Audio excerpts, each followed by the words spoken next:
In the heart of Chicago's towering skyline, where ambition gleams brighter than conscience, one woman dared to speak the truth.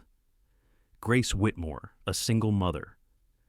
An ordinary secretary stood before her powerful billionaire boss and called him Heartless. She expected to lose her job that day. Instead, she changed his life. This is not just a love story. It's a story about what happens when empathy challenges power, when compassion confronts pride. It's about a man who built an empire but lost his humanity, and a woman brave enough to remind him that success without heart is just another form of failure. Through anger, forgiveness, and the quiet courage to care, two souls from different worlds discover something far greater than ambition, because sometimes the people we least expect are the ones who hold up a mirror showing us who we were and who we're still meant to become. Stay with this story and let it remind you that even the coldest hearts can learn to feel again. Morning had only just broken over downtown Chicago, but inside the marble lobby of Pierce Global Tower, the day had already turned into a storm. The building's glass walls caught the gray winter light, scattering it over a sea of hurried footsteps, clattering heels, and the hum of restless voices. Somewhere near the elevators, the Christmas wreaths still hung glossy and perfect, but they did little to soften the sharpness in the air. Grace Whitmore stood at the center of that storm, her small frame steady against the chaos. In her right hand, she still held the folder she had meant to deliver hours ago. In her left, clenched tightly, was the courage she hadn't planned on using today. She had worked at Pierce Global for nearly a decade, long enough to see its marble shine dulled by ambition, long enough to know that behind every glossy surface there were people secretaries, janitors, assistants trying to hold their lives together. And now, days before Christmas, she watched them file out with boxes in their arms, faces blank, eyes hollow. Her heart beat hard in her chest as she turned toward the man responsible. Daniel Pierce, CEO, billionaire, the man who carried the company's name as if it were carved from his own bones. He stepped out of the elevator, surrounded by silence, not because the lobby had grown quiet, but because his presence demanded it.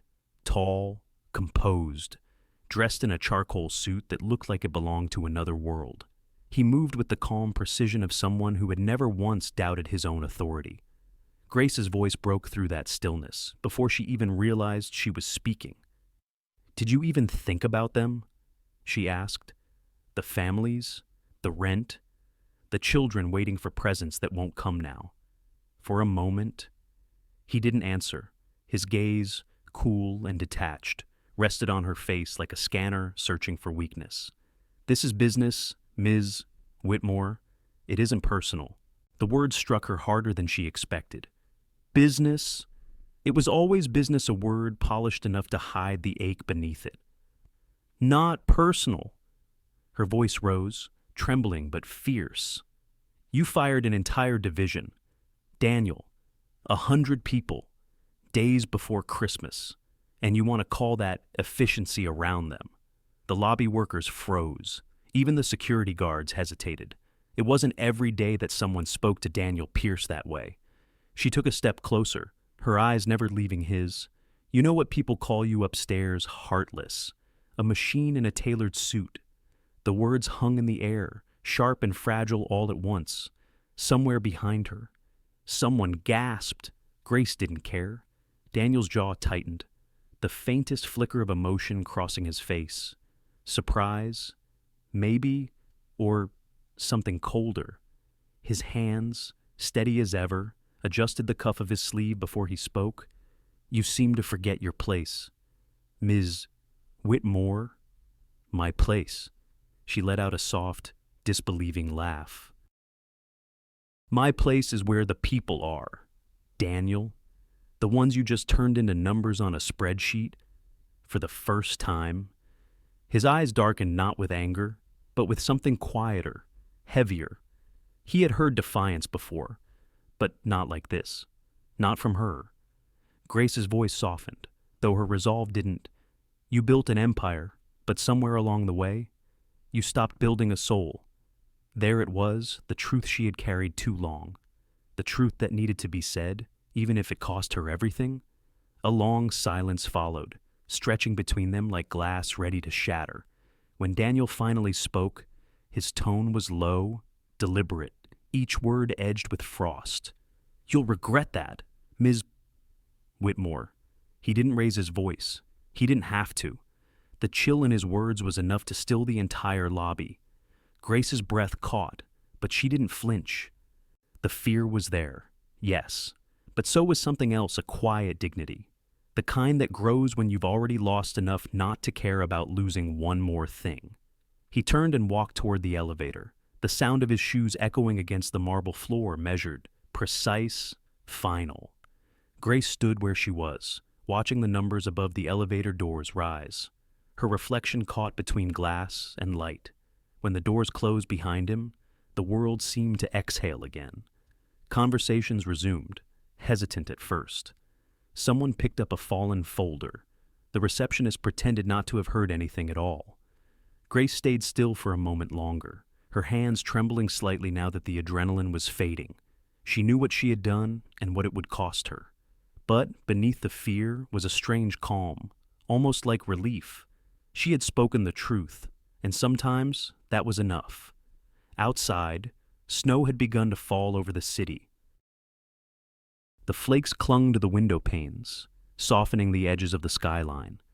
Grace watched them drift down, each one a reminder that even in coldness, there can be quiet beauty, she whispered to herself. Almost as a prayer, someone has to remind him he's human.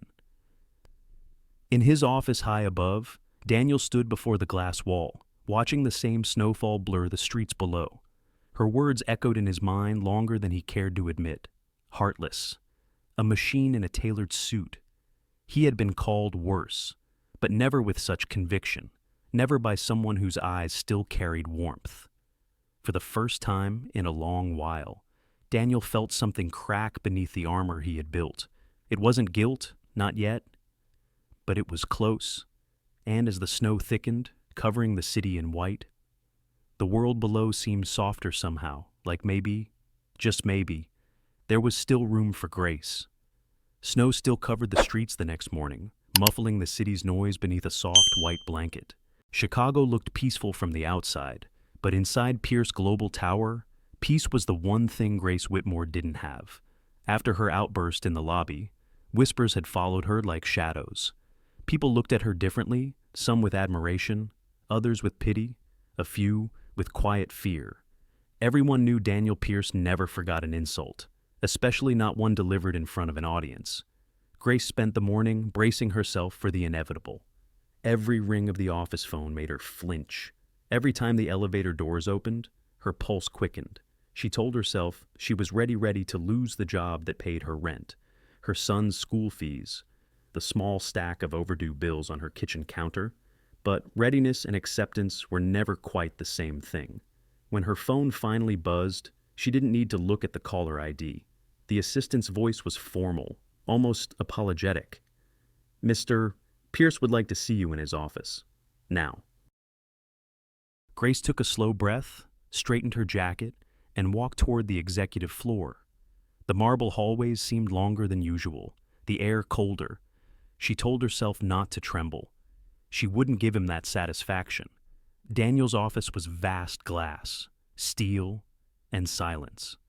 From the windows, the skyline stretched for miles, sharp and distant. Behind his desk, Daniel sat perfectly composed, as if nothing in the world could touch him. "Ms. Whitmore," he said, without looking up from his computer. "Sit." She did, though every part of her wanted to turn and leave. He closed his laptop and finally met her eyes. They were as unreadable as before gray, controlled, the kind of eyes that saw everything and revealed nothing.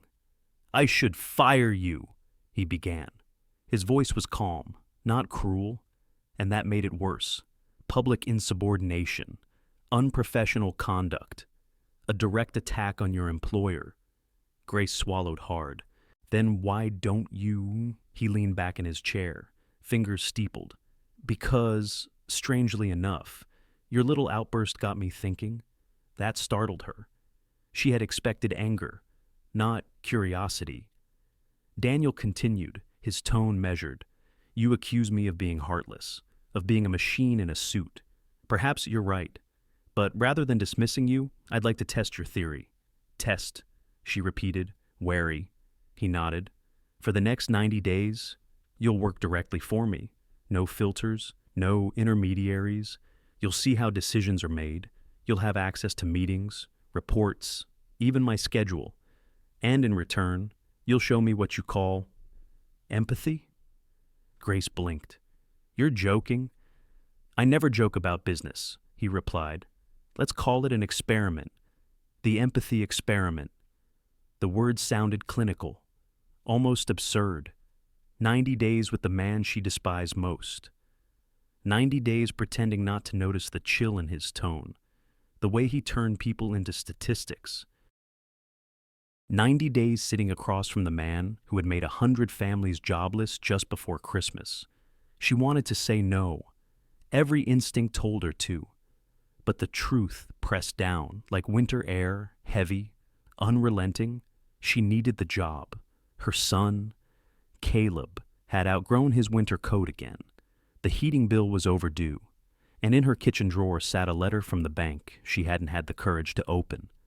She looked at Daniel, this man who seemed untouched by human frailty, and hated him for knowing she couldn't refuse. You think you can teach empathy like a skill? She asked quietly. His lips curved, not into a smile, but something that tried to resemble one. We'll see who learns more, Ms. Whitmore. Grace sat in silence. The room seemed to shrink, the city outside fading behind the fog glass. 90 days. It sounded short, almost manageable, but sitting there, it felt like a lifetime. What happens after the 90 days, she finally asked. If you last that long, he said, you can go back to your position. With a raise, a raise. He knew exactly how to make the trap look like a gift. Grace rose slowly from her chair. Her hands were cold, but her voice was steady. 3 months, she said. Then you'll wish you never met me. Something flickered in Daniel's eyes. Amusement, perhaps, or intrigue. We'll see. When she left the office, the elevator mirrors reflected a woman she barely recognized. There was determination there, yes, but beneath it, exhaustion, a weight that came from fighting too many battles alone. By the time she stepped back into her cubicle, the whispers had returned, but Grace didn't hear them anymore. She sat at her desk, staring at the city below, wondering what kind of man turned a reprimand into an experiment. Upstairs, Daniel watched her from the glass wall of his office, his reflection merging with the skyline. He told himself it was just business away to challenge an employee who had challenged him. Yet, beneath that logic, a quiet unease stirred. Something about her defiance, her fire, had stayed with him. He had met countless people who feared him, flattered him, or followed him. But Grace Whitmore was the first to confront him and still walk away with her head high. That alone made her dangerous. As afternoon light faded into gold, Daniel turned back to his desk. Somewhere deep inside, where reason met memory, her words from the lobby still lingered. You built an empire, but you stopped building a soul. For a moment, he wondered what it would take to prove her wrong. And as the snow began to fall again over Chicago, both of them, one in a glass tower, one in a modest apartment, felt the same strange mix of fear and possibility. Neither of them knew it yet, but the next 90 days would change everything. Grace looked out her window that night, her son asleep beside the faint glow of Christmas lights. She whispered into the quiet room, 3 months. I just need to survive 3 months.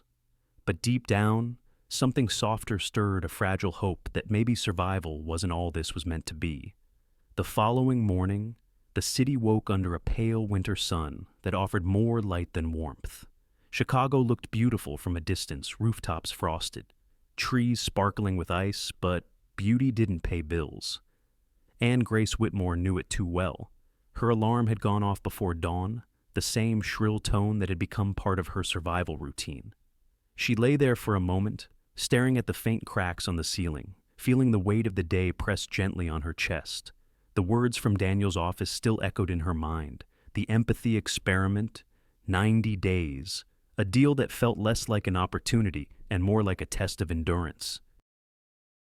Downstairs, her modest apartment was waking up to its own rhythm, the hum of an old refrigerator, the faint whistle of the radiator, and the quiet snores of her 8-year-old son. Caleb, still wrapped in his blanket on the couch. Grace tiptoed to the kitchen and poured herself a cup of coffee that had been reheated one too many times. The contrast between her life and Daniel Pierce's was almost absurd. His world existed in glass towers and boardrooms high above the city. Hers was made of chipped mugs, secondhand furniture, and the constant math of making too little stretch too far. As she sipped the bitter coffee, she glanced at the stack of envelopes by the sink's rent. Utilities. Medical bills, a paper mountain she scaled each month with quiet determination. Signing Daniel's contract wouldn't just keep her job, it would keep her world from unraveling. A soft knock interrupted her thoughts. Clara Jenkins, her neighbor from 2 doors down, leaned against the doorframe, holding a plate covered in aluminum foil. Clara was in her 60s, with kind eyes and a laugh that filled the hallway like sunshine. "Brought you some blueberry muffins," Clara said. "And don't you dare tell me you're too busy to eat again." Grace smiled, grateful for the small mercy. "You're a saint. Clara, I'm retired. Honey, that's close enough." Clara stepped inside, taking in the neat but worn apartment, the small Christmas tree in the corner, the faded curtains, the photo of Grace's late husband on the shelf. "So," Clara began, settling onto a chair, "you gonna tell me what's got that look on your face, the one that says, 'I'm about to do something I don't want to, but I don't have much of a choice'?" Grace laughed softly. "You always read me too well. Comes with age and a lot of mistakes," Clara said with a wink. "Now, talk." Grace hesitated, then told her everything: the confrontation, the threat, the ultimatum, and the impossible offer that followed. When she finished, Clara was quiet for a long time, her expression thoughtful. "Well," she said finally, "he sounds like a piece of work. But maybe he's just never had anyone stand up to him before." Grace shook her head. "It's not my job to fix him. I just need to survive 3 months and make sure my paycheck clears." Clara leaned forward, her voice softer now. "You've already survived worse. Sweetheart, I saw you after David passed. You didn't break then. You're not going to break now." The mention of her late husband's name made Grace's throat tighten. David had been her steady place, gentle, patient, the kind of man who believed in kindness even when life gave him no reason to. His death 3 years ago had left a silence in her life that never really faded.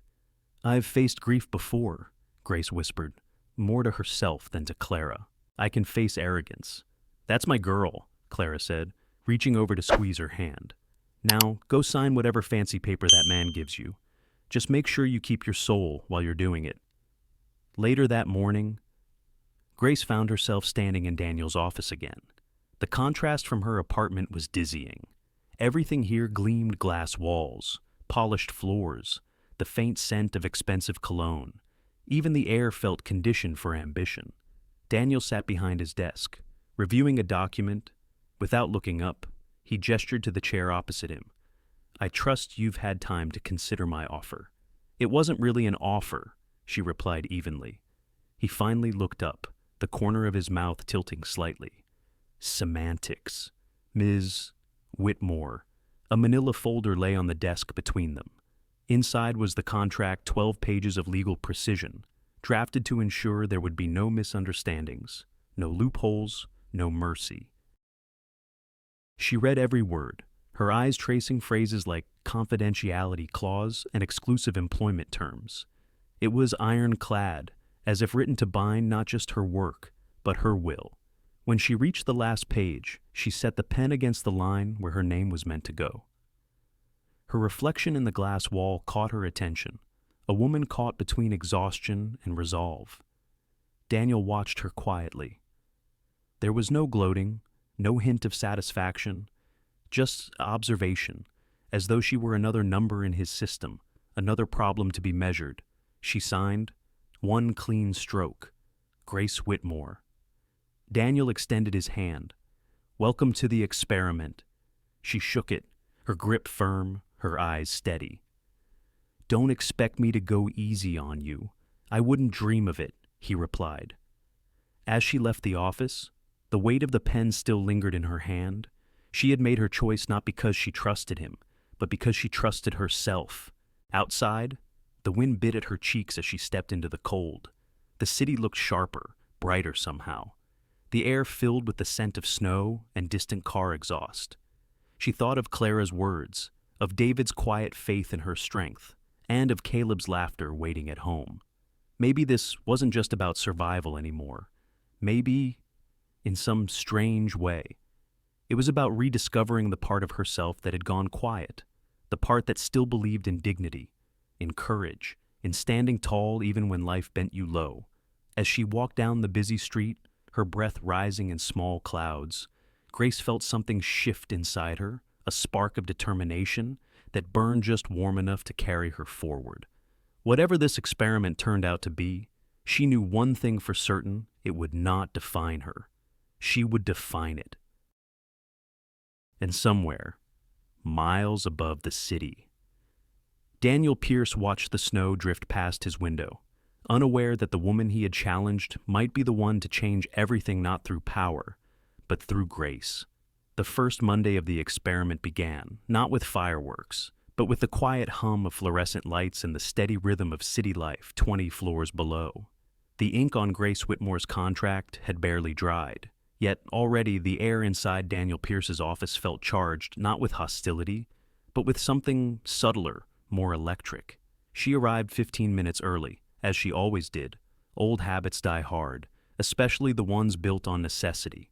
Grace had learned long ago that punctuality was a kind of armor proof, that she took her work seriously, even when the world didn't take her seriously in return. Daniel, of course, was already there. He was always there. The man seemed to live inside his glass-walled office, as though sleep were optional and emotion a liability. He didn't look up when she entered. He simply gestured to the chair opposite his desk. "Good morning, Ms. Whitmore. Good morning, Mr. Pierce." Her voice was calm, steady, but beneath the surface, her pulse beat faster than she'd like. He passed her a folder filled with color-coded charts, financial projections, and schedules. "You'll be managing my daily briefings, coordinating with department heads, and ensuring my calendar remains optimized." Optimized. The word sounded like something one would use for a computer, not a human life. Grace nodded, understood. Daniel glanced at his watch. "You hesitated before answering." "I was thinking," she replied. "Thinking wastes time." She met his eyes. So does explaining every breath someone takes. It was an exchange of blades, polite, precise, but sharp enough to draw invisible lines. The first few hours of their collaboration passed like that, every word measured, every movement evaluated. Daniel corrected her tone when she addressed a client on the phone, adjusted her pacing when she read his notes aloud, and even told her she took too long to breathe before speaking. At first, she thought he was joking. But Daniel Pierce didn't joke. By mid-morning, Grace's patience began to fray. She had dealt with demanding bosses before, but this was different. Daniel didn't manage people. He dissected them, searching for inefficiencies like a surgeon hunting flaws in living tissue. When he interrupted her for the third time in a single sentence, Grace set her pen down slowly.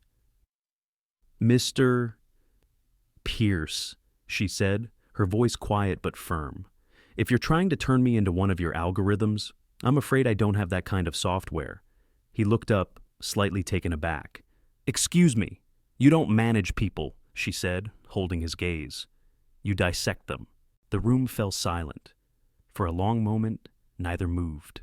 Daniel's eyes, cool and unreadable, lingered on her face not with anger, but with a faint, almost reluctant curiosity. Most people, when confronted, shrank. Grace didn't. She sat tall, her expression composed, her hands resting lightly on the desk. Finally, he spoke. "You're unusually bold for someone under contract." She allowed herself a small, almost imperceptible smile. "You asked for empathy. Mr. Pierce, sometimes that means telling the truth, even when it's uncomfortable." Something shifted in his expression, a flicker of thought, quickly hidden. He leaned back in his chair, studying her the way one studies a puzzle that refuses to fit neatly into place. For the rest of the day, their rhythm settled into a strange balance tense, but not unbearable. Grace performed her tasks with quiet precision, and Daniel, though still demanding, seemed to temper his corrections, just slightly. By the time evening approached, the light through the tall windows had turned golden, casting long shadows across the office. Daniel stood by the window, hands in his pockets, looking down at the city below. Grace gathered her notes, ready to leave. "Ms. Whitmore," he said, without turning. "Why do you stay?" She paused. "Because I need the job." "That's not an answer," he said. "That's an excuse." Her fingers tightened around the papers. "Maybe, but need has a way of keeping people standing when pride would rather have them sit down." He turned then, his gaze steady. "You're not like most employees." "I'll take that as a compliment," she replied. "Don't," he said softly. "I'm not sure I meant it that way." And yet, for the first time, there was no coldness in his tone, only something that sounded almost like reflection. Grace left the office as night began to fall, the air outside crisp and alive. She walked past the decorated lobby, past the flickering Christmas lights that lined the glass doors, and out into the Chicago evening. The wind tugged at her coat, biting at her cheeks, but she didn't mind. The day had been exhausting, but she had held her ground. Across town, in her small apartment, Caleb was already asleep, his school books stacked neatly on the table. Clara had left a note by the door. "Made soup. Heat it up when you get home." Grace smiled as she set her bag down. Small kindnesses still existed in the world, even when everything else felt mechanical.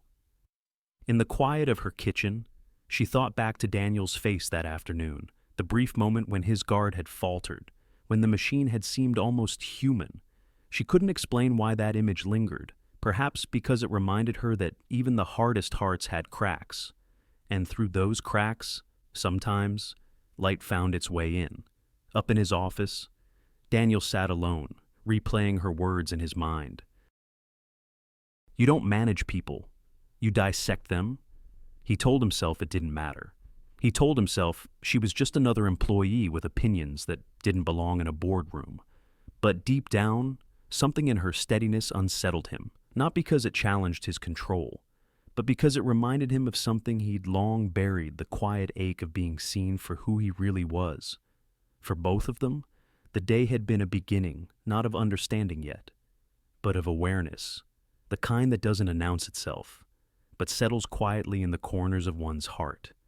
And as the city lights flickered to life below, Grace and Daniel each stood at their own windows, miles apart, yet bound by the same unspoken truth, that sometimes the hardest battles aren't fought in boardrooms or contracts, but in the fragile space between two souls, learning how to see each other.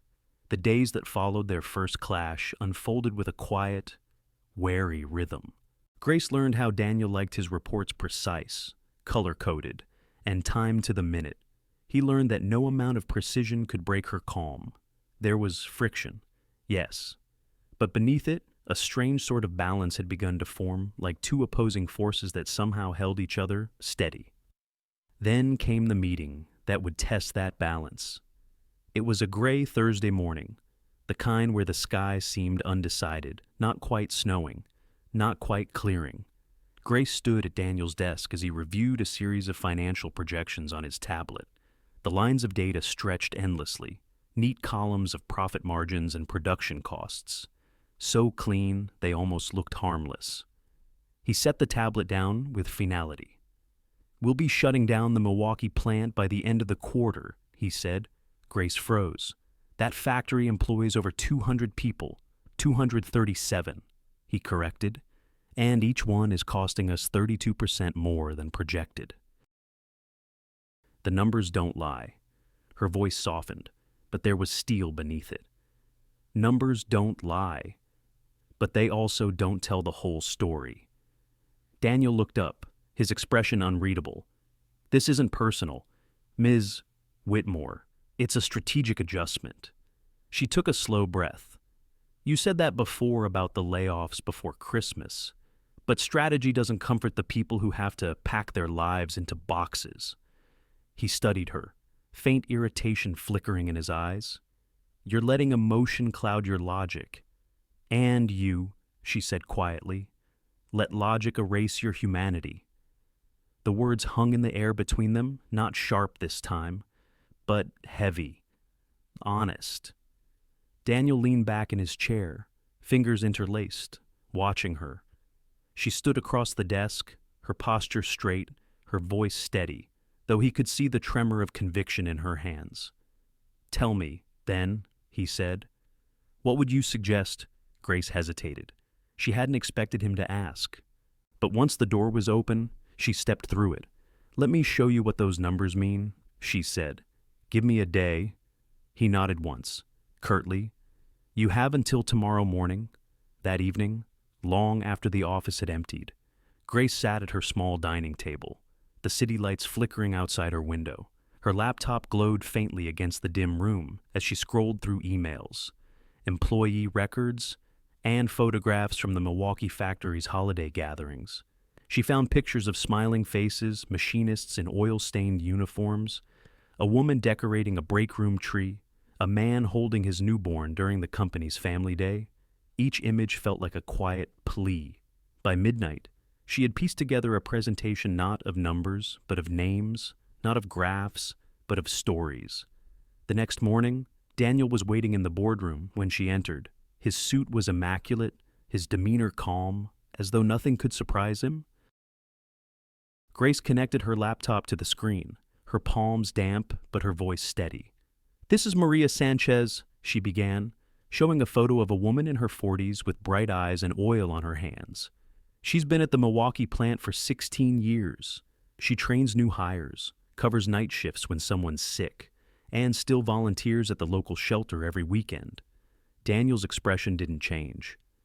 "This is Robert Chen," she continued, moving to the next slide. "His oldest son starts college next fall. He's been saving for years. If the plant closes, that dream ends with it. Slide after slide, face after face stories that might have been lost to spreadsheets and balance sheets." Grace didn't raise her voice. She didn't beg. She simply told the truth. Quietly, one life at a time. When she finished, the room was silent. Daniel tapped a finger against the table, his gaze still on the final slide, a group photo of the factory workers standing beneath a banner that read, "Pierce Global, a family of excellence." "You think sentiment should outweigh sustainability?" he asked finally. "No," she said. "I think sustainability should include people." He turned his chair slightly, facing the window. From this height, the city looked almost abstract, a pattern of lines and motion. Easy to forget that each light belonged to someone with a story, a family, a heart that beat outside the walls of his empire. For a long moment, he said nothing. When he finally spoke, his voice was quieter. "Why do your words linger when logic says they shouldn't?" Grace didn't answer, maybe because she knew that question wasn't meant for her. It was the kind of question a man asks himself when something within him starts to shift, not enough to change, but enough to notice the weight of change waiting just beyond reach. Later that evening, Daniel sat alone in his office, her presentation still open on his screen. He clicked through the slides again, not for data this time, but for faces. He paused on one, a man holding his little girl on his shoulders.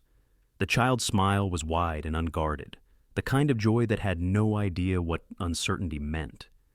He closed the laptop and leaned back, eyes tracing the faint reflection of himself in the darkened window. Somewhere deep inside, Reason and empathy were quietly at war. Downstairs, Grace packed her bag, tired but oddly at peace.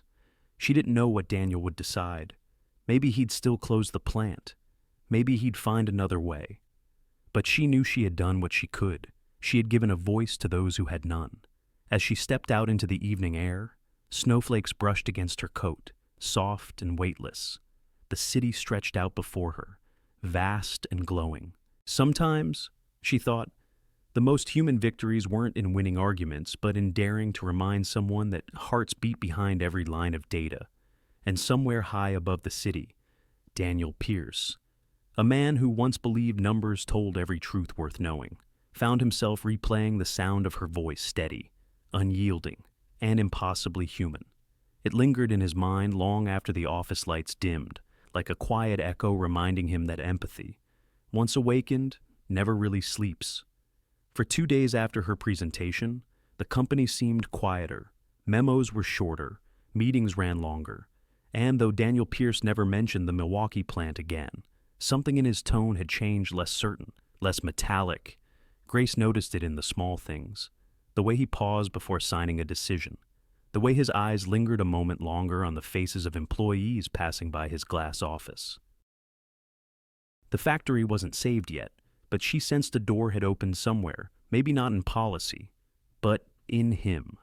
By Friday evening, the building had emptied out. The last of the executives had left for their weekend getaways, and the cleaning crew had begun their quiet rounds.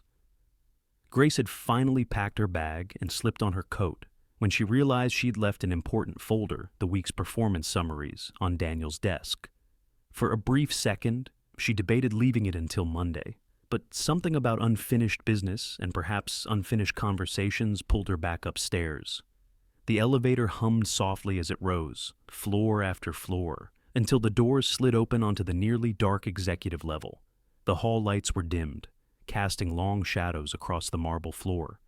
Most of the offices were dark, except one. Through the frosted glass, she could see the faint glow of Daniel's desk lamp. She hesitated. It was late past 10, by the looks of the city skyline, but she knocked anyway. "Come in," his voice called, low and weary. Grace stepped inside. Daniel sat behind his desk, sleeves rolled up, tie loosened, his normally composed figure showing the faintest cracks of exhaustion. Papers were spread out before him, marked with notes and figures in his meticulous handwriting. The city lights beyond the glass wall painted faint reflections across his face lines of gold and silver, streaked with fatigue. "I didn't mean to interrupt," she said softly. "I just came back for the summaries."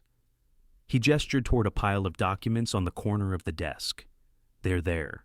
You could have waited until Monday." "I could have," she admitted, "but you would have noticed they were missing. And then I'd get an email about efficiency." That earned her the faintest smile, so faint it might have been imagined. She took the folder and turned to leave, but something stopped her. Maybe it was the hour, or the silence, or the way he sat there, a man surrounded by success, yet utterly alone inside it. "You're still here," she said quietly. "It's late." He didn't look up. "There's work to finish. Always is." Her tone wasn't sharp this time. It was gentle, the way one speaks to someone standing too close to the edge without realizing it. Daniel set his pen down, exhaling slowly. "You don't build something like this by leaving early. Ms. Whitmore?" "No," she said, "but you can lose everything that way." That made him glance up. Their eyes met across the soft glow of the lamp, hers steady. His guarded, "You can't save a company if you destroy yourself first," she said. The words weren't dramatic.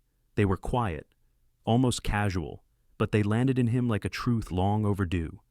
He leaned back in his chair, studying her face as though searching for sarcasm, for pity, and finding neither. There was only sincerity, and a kind of tired compassion that unnerved him more than anger ever could. Daniel looked away, his voice lower. "You think I'm destroying myself, I think," she said. "You've forgotten what it means to rest, to feel something that isn't measured in quarterly reports."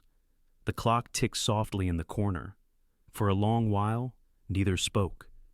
The hum of the city filled the silenced traffic below, distant sirens, the faint rhythm of a place that never truly slept.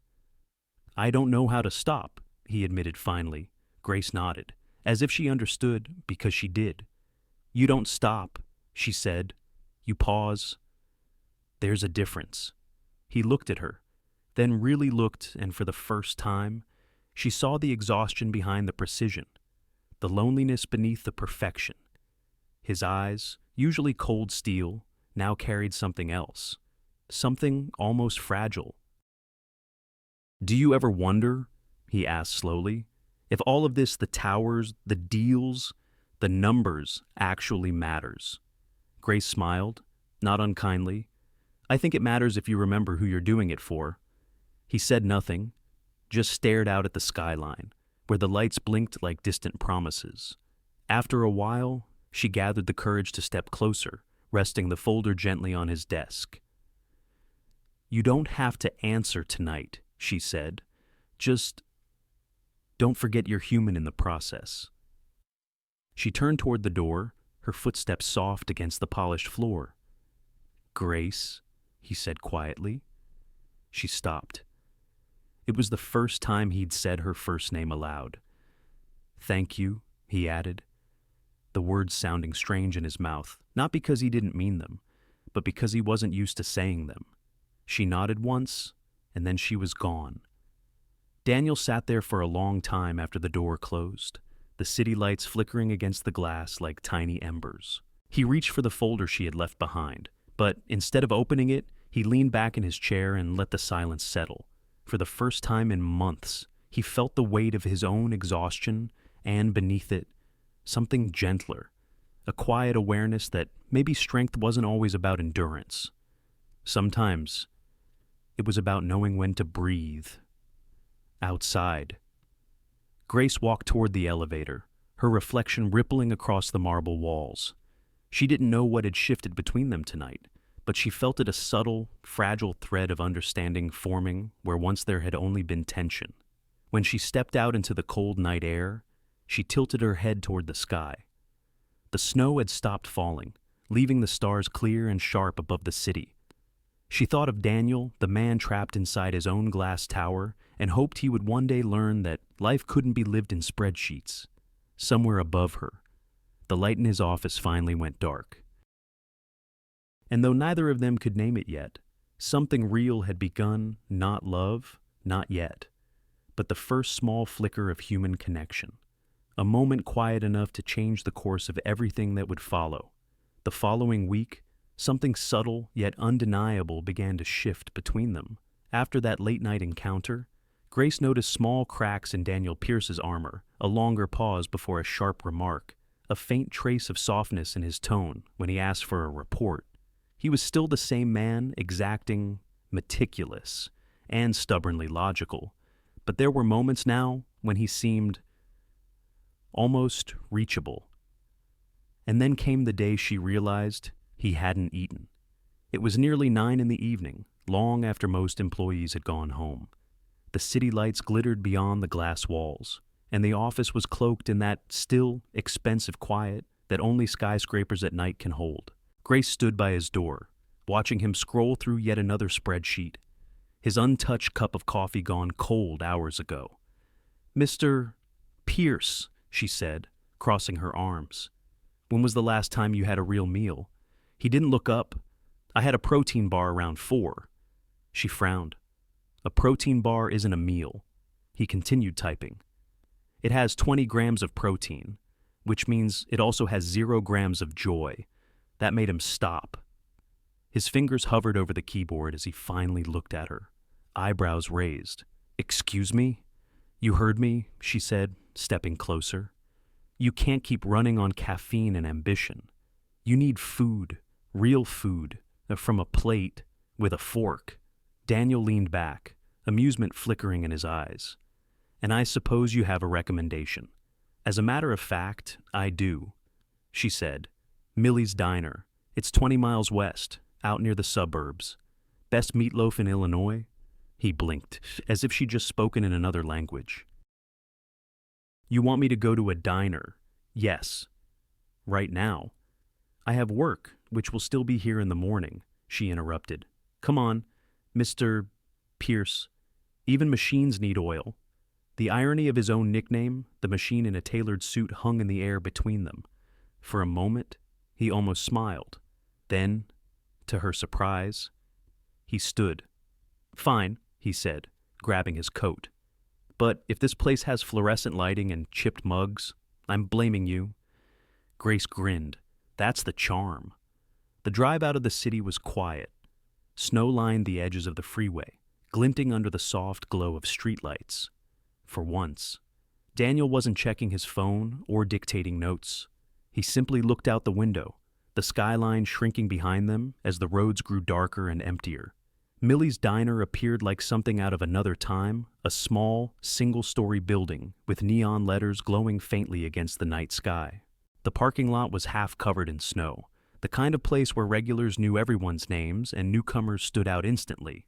Inside, the air was warm and filled with the scent of coffee, fried onions, and something sweet baking in the kitchen. A jukebox played softly in the corner, and the waitress behind the counter, a woman with bright red hair and a disarming laugh, waved when she saw Grace. Well, if it isn't Miss Whitmore, she called. Haven't seen you in weeks. Who's your friend? Grace smiled. This is Daniel. He's my boss. The waitress raised an eyebrow, looking Daniel up and down. Boss? Huh. Well, sit him down before he starves to death. He looks like he hasn't seen a plate of real food in years. To Grace's astonishment, Daniel actually laughed a soft, genuine laugh that seemed to surprise even him. The sound was warm, unpolished, real. It was the first time she had ever heard it. They took a booth near the window. The menu was simple handwritten specials, sticky from years of use. Grace ordered meatloaf and mashed potatoes. Daniel hesitated, scanning the menu as though it were a contract he needed to negotiate. Same thing, he finally said. When the plates arrived, steam rising in the air, Grace watched him with quiet curiosity. He took a cautious bite, his brow furrowing, and then, just for a second, his expression softened. This is surprisingly good, he said. Grace chuckled. You sound shocked. I expected something ordinary. Sometimes ordinary is exactly what we need, she said. They ate in companionable silence, interrupted only by the chatter of other diners and the occasional clink of silverware. Daniel seemed different here, stripped of his title, his authority, his constant sense of control. He looked like any other man trying to remember what it felt like to belong somewhere. The waitress came by again, refilling their coffee. You two make a nice picture, she said with a wink.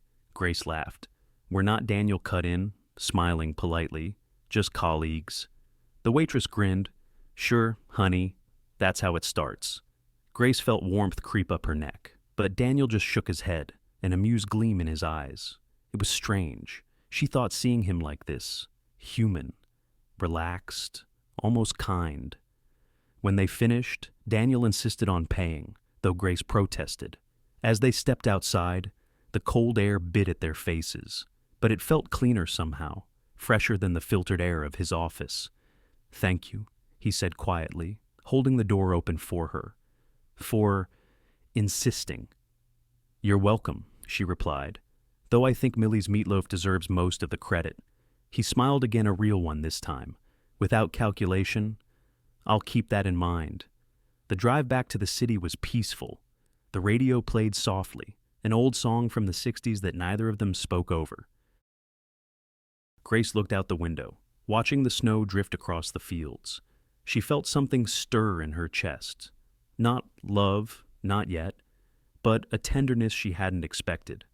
When they reached the tower, Daniel turned to her before stepping out of the car. You were right, he said, about the food, and maybe about the rest. She tilted her head. The rest, about needing more than work to live. Grace smiled faintly. You'll figure it out. One meal at a time. He nodded, then disappeared into the building's revolving doors. Grace watched him go, her breath fogging the glass. Before driving home, that night, As she tucked Caleb into bed, her thoughts drifted back to Daniel's laughter in the diner the way it had sounded, unguarded and light. She caught herself smiling. Maybe, she thought, change didn't always arrive with grand gestures. And sometimes, it came quietly over a plate of meatloaf in a small-town diner, where a man rediscovered the taste of something simple, and a woman remembered what hope felt like. The night at Millie's diner lingered in Daniel's mind longer than he expected. In the days that followed, he caught himself thinking about the sound of Grace's laughter, about the warmth of the small-town diner, about how good it felt to be treated if only for an hour like an ordinary man. Something had shifted that evening, something subtle yet undeniable. His days still began before dawn, his meetings still filled every hour, but now there was a new rhythm beneath the surface, quieter, gentler. Grace noticed it, too. His voice on conference calls seemed less cutting. His words carried pauses, as though he'd started to measure not just efficiency, but impact. For the first time, the air around him didn't feel so cold. Late one evening, after a long meeting about the Milwaukee plant's future, Daniels surprised her. "Walk with me," he said, gesturing toward the elevator. They rode down in silence. The building was mostly empty, the lobby lights dimmed to gold. But instead of heading for the street, he turned toward a side corridor she'd never noticed before, one lined with framed photographs and, at the very end, a heavy mahogany door. When he opened it, the faint scent of cedar and polish filled the air. Inside was a small room, warm, softly lit, utterly unlike the rest of the building. At the center stood a grand piano, black and gleaming beneath a gentle spotlight. Grace stopped just inside the doorway. "Taken aback? I didn't know you played." Daniel stood beside the piano, his hand resting on the edge of the lid. "I used to," he said quietly.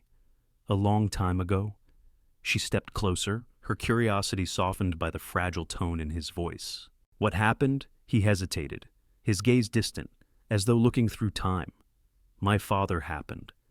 Grace said nothing. She simply waited. "When I was a boy, I used to play for hours," Daniel began.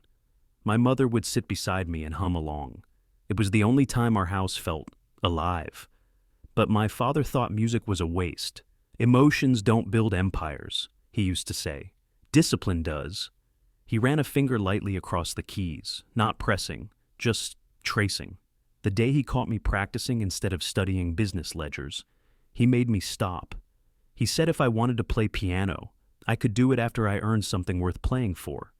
Grace felt her chest tighten. There were no words big enough for the kind of loss that comes from being taught to silence your joy. "Did you ever play again?" she asked. Daniel shook his head. "Not once. I told myself I didn't need it, that I was better off without it." She looked at him, seeing now the shadow behind his perfection, the echo of a boy who had once loved something freely and been punished for it. "Would you play now?" she asked gently. He turned to her, almost startled. "It's been over 20 years.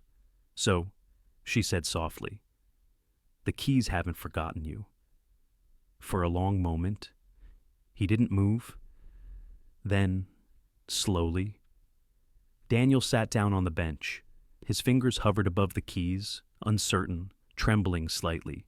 When the first note came, it was hesitant, soft, unsteady, like a voice learning to speak after years of silence. Then another followed, and another. Grace stood behind him, watching as the music began to take shape, halting at first, then steadier, fuller, like the beating of a heart waking from a long sleep. The melody was simple, something half remembered from childhood, but it filled the room with warmth that words could never carry. Her eyes stung, though she didn't know why.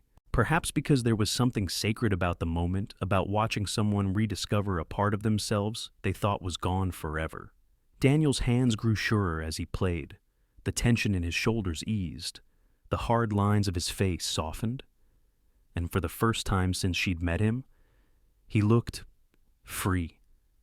When the final note faded into the still air, neither spoke. Grace stepped closer, resting a hand lightly on the piano's edge. "That was beautiful," she whispered. He looked down at the keys, his voice low. It wasn't perfect. It didn't have to be. He glanced up at her then, and something passed between them, quiet, unspoken, but deeply understood. The kind of connection that doesn't demand words because it already exists beyond them. In that silence, Grace saw not the billionaire, not the boss, but the man underneath. The boy who once believed music could make the world softer, and the adult who had spent his life trying to prove he didn't need it to survive. Daniel exhaled slowly. I'd forgotten what it felt like, he said, to just feel something for no reason. Grace smiled. Maybe that's reason enough. They stood there in the warm glow of the small room, the city lights flickering faintly beyond the frosted window.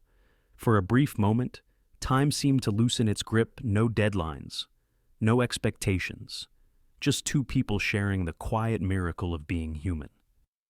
When they finally left the piano room, Daniel paused at the door, glancing back at the instrument one last time.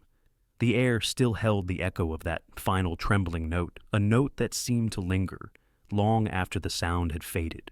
That night, as Grace rode home through the sleeping city, she couldn't shake the image of him at the piano, the way his hands had trembled, the way his face had softened, the way something in him had come back to life. And in his penthouse high above the skyline, Daniel stood by the window, his reflection faint against the glass. He thought of his father's words, of his mother's smile, and of Grace's quiet encouragement. For the first time in years, he didn't reach for a report or a phone. He simply stood there, letting the memory of the melody settle in his chest. It was imperfect, vulnerable, real, and somehow, that single trembling note born from hesitation, carried by hope, stayed with him, not as a reminder of the past, but as a promise of something new beginning. In the days that followed the night in the piano room, the melody Daniel had played seemed to linger in both their minds. Something had changed quietly, but unmistakably. Grace noticed it in the way Daniel carried himself, less rigid, less shielded by the cold precision that had once defined him. And Daniel, though he would never admit it aloud, found that the music had softened the echoing spaces inside him that he had long ignored.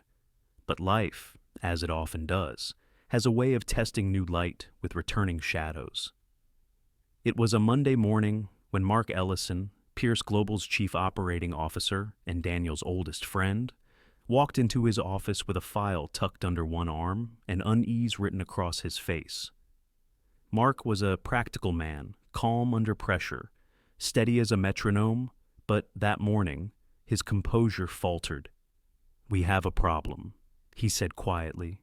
Daniel looked up from his laptop. "Go on." Mark placed the file on the desk. Inside were printed reports, market analyses, and a list of recent stock transactions. The pattern was subtle, almost invisible to the untrained eye. But Daniel saw it immediately. Someone was buying Pierce Global shares slowly, quietly, but steadily enough to matter. Daniel's voice dropped. "Who?" Mark hesitated, then said the name that hadn't been spoken in years. Victor. The sound of it filled the room like a ghost stepping back into the world. For a moment, Daniel said nothing. He just stared at the papers, his jaw tightening, the faintest flicker of disbelief passing through his eyes. "That's not possible," he finally said. He wouldn't. Mark's silence said otherwise. Grace, who had been organizing files nearby, froze. She didn't know who Victor was, but the weight in Daniel's voice told her everything she needed to, that this wasn't just business. It was personal. Deeply so. Daniel stood and walked toward the window. The city stretched beneath him, glass and steel reflecting the pale morning light. How much, he asked. "Almost 12%, Mark replied, and climbing. "He's been using shell corporations discreet enough that we nearly missed it." Daniel's reflection in the glass was still, his face unreadable. "He's planning a takeover." Mark nodded. "Looks that way. If he secures 25%, he could rally the board." Grace watched the exchange quietly. She had seen Daniel face crises before, financial, logistical, even moral, but never like this. This wasn't the sharp focus of a strategist. This was something older, heavier, a wound reopening. When Mark left the office, the air felt different. Daniel remained by the window, his hands resting on the cool glass, eyes distant. Grace hesitated, then said softly, "Victor, he's your brother." Daniel's expression didn't change, but his voice did lower, edged with a kind of pain he rarely allowed to surface. "Half-brother," he corrected, "same father, different worlds." He turned toward her, his gaze steady but tired. "When our father died, I inherited the company." Victor got what he called his freedom. He said he'd build something better, something without the Pierce name attached. Grace listened, saying nothing. Sometimes, silence was the most respectful answer. Daniel continued, his tone growing distant. "He started a rival firm 5 years ago, aggressive, ambitious, built on risky deals and borrowed loyalty. I told myself it didn't matter, that he was chasing pride, not purpose, but apparently, pride has a budget." He gave a dry laugh that didn't reach his eyes. "He's always hated me for being the one father chose." Grace studied him, the way his voice wavered ever so slightly, the way his hand clenched unconsciously at his side. Beneath the calm exterior was something raw. She spoke gently. "Maybe it's not hate, Daniel. Maybe it's hurt." He looked at her, almost startled. "You sound like my mother."